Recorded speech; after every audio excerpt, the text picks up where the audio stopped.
Alors, la réponse est toute simple, enfin toute simple. Elle est impossible à répondre, évidemment. Mais enfin bon, qu'est-ce que c'est qu'une crise? C'est un mot emprunté au vocabulaire médical. Et quand vous êtes en crise, une crise d'asthme, une crise de cœur, etc., ou vous en sortez ou vous crevez. Bon. Si vous ne crevez pas, si vous en sortez, les médecins, les biologistes ont beaucoup posé la question, qu'est-ce que ça veut dire la guérison? Comment sortir de la crise? C'est la question qu'elle pose. Et la première réponse que nous avons, qui est certaine sur ce sujet, c'est qu'on ne revient pas au statu quo ante. Parce que si on revient au statu quo ante, les mêmes choses produisant les mêmes effets, on reviendra en crise. Par conséquent, la sortie de la crise n'est jamais un retour à la restauration. Parce que si vous avez une restauration, vous retomberez sur l'évolution. Ça, l'histoire de France le dit à tout le 19e siècle, c'est ça. Tout le 19e siècle, c'est ça. Bon.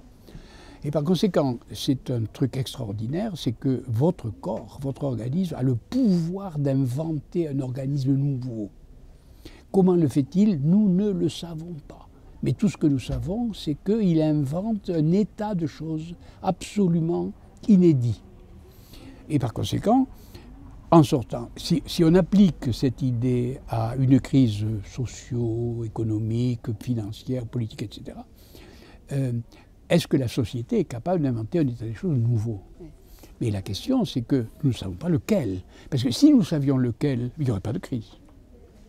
Par conséquent, la question que me pose cette charmante dame est une question qu'on pose en général à Madame Soleil.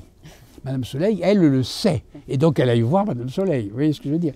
Mais tout ce que je sais, moi, c'est qu'on en sort en inventant en effet quelque chose de nouveau. Et la chose nouvelle, en effet, que nous sommes en train d'inventer ou que nous avons déjà inventé, c'est précisément ce saut technologique que représente une nouvelle technologie. Il y en a une seconde qu'on peut espérer, mais la plupart des experts ne sont pas très optimistes. C'est qu'au mur de l'énergie, c'est-à-dire au moment où nous n'aurons plus de pétrole, etc., il faudra une nouvelle source d'énergie. Et là-dessus, on ne peut pas imaginer un saut technologique pour le moment. Voilà, on ne le voit pas. Mais tout ce qu'on sait, c'est que